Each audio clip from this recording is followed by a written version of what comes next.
And Mr. Ross, welcome to the committee. I appreciate the time that we spent in the office together talking about a variety of issues, and certainly one thing that I was very pleased to hear was your extensive knowledge of Michigan and the industry there, with the work that you did with the steel industry as well as automotive sector and other industries there.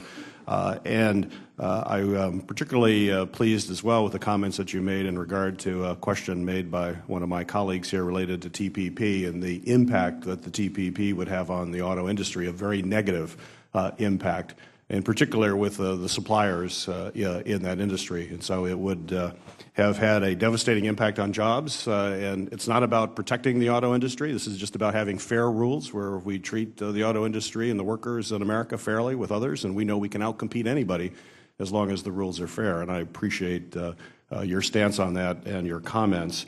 And along those lines, I wanted to address something that is critically important, which is enforcement. If we're dealing with any kind of rules, whether they're trade deals or the legal authority under the WTO, certainly the administration will play a vital role. In fact, you, as if confirmed as the Secretary of Commerce, will play a vital role in enforcing those rules.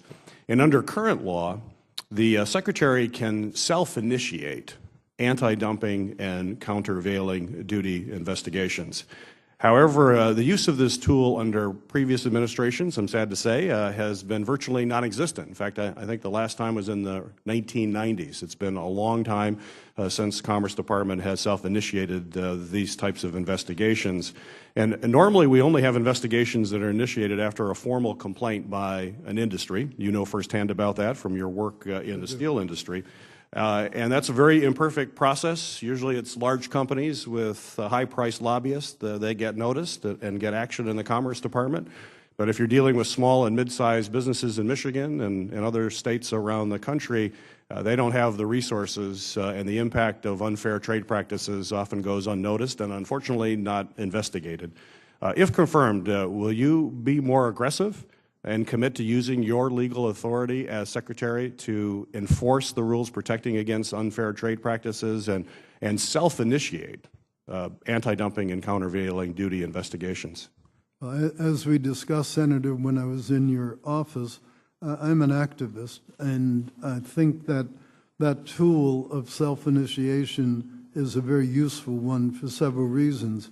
One is the one you mentioned, industries that have a lot of small companies, very hard for them to get the data together, to get the funding together, and worst of all, it takes a very long time for them to initiate a case.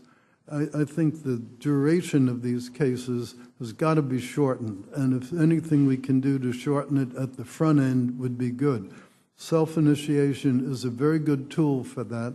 And I think it's a good tool in another regard, in that, to me, part of any negotiation is the psychology of the participants. And to the degree that we show them we're willing to self-initiate, that's a more aggressive stand on cheating than perhaps has been exemplified before.